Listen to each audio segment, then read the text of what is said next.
Sirish Bharadwaj megastar Chiranjeevi మాజీ అల్లుడిగా అందరికీ బాగా సుపరిచితమే. మెగా డాటర్ శ్రీజ ఇంట్లో వారికి తెలియకుండా మొదట శిరీష్ భరద్వాజ్ అనే వ్యక్తిని ఆర్య సమాజ్లో పెళ్లి చేసుకున్నారు. అప్పట్లో ఈ విషయం టాలీవుడ్ చిత్ర పరిశ్రమలో ఒక సంచలనంగా మారింది. ఇక పెళ్లి తర్వాత ఈ దంపతులకి ఒక పాప జన్మించింది.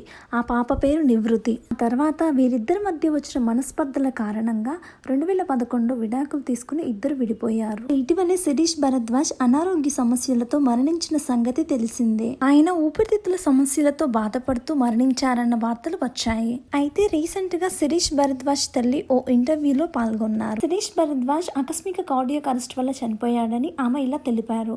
కొన్నేళ్లుగా మేము హైదరాబాద్ లోనే ఉంటున్నాము. చికిత్స కోసం శిరీష్ భరద్వాజ్ ని జూబ్లీహిల్స్ అపోలో హాస్పిటల్లో చేర్పించాము.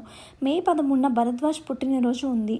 సెలబ్రేషన్ చేసుకునేందుకు దుబాయ్ వెళ్ళాడు. అక్కడ నుంచి వచ్చిన తర్వాత అనారోగ్యానికి గురి కావడం జరిగింది. దీంతో మే 17న అపోలో హాస్పిటల్లో చేర్చాము. సుమారు 30 రోజుల పాటు అక్కడ చికిత్స తీసుకుంటున్న క్రమంలో కార్డియాక్ అరెస్ట్ వల్ల జూన్ 19న మరణించారు అంటూ ఆమె ఇలా తెలియజేశారు. అయితే రీసెంట్ గా శిరీష్ అమ్మగారు కొన్ని కమెంట్స్ చేశారు. శిరీష్ చనిపోయే ముందు తన కూతుర్ని చూడాలనుకున్నాడట. ఆ విషయాన్ని చిరంజీవి గారి ఫ్యామిలీకి ప్రత్యేకంగా తెలియజేశాము. కానీ వారి నుండి ఎలాంటి స్పందన రాలేదు.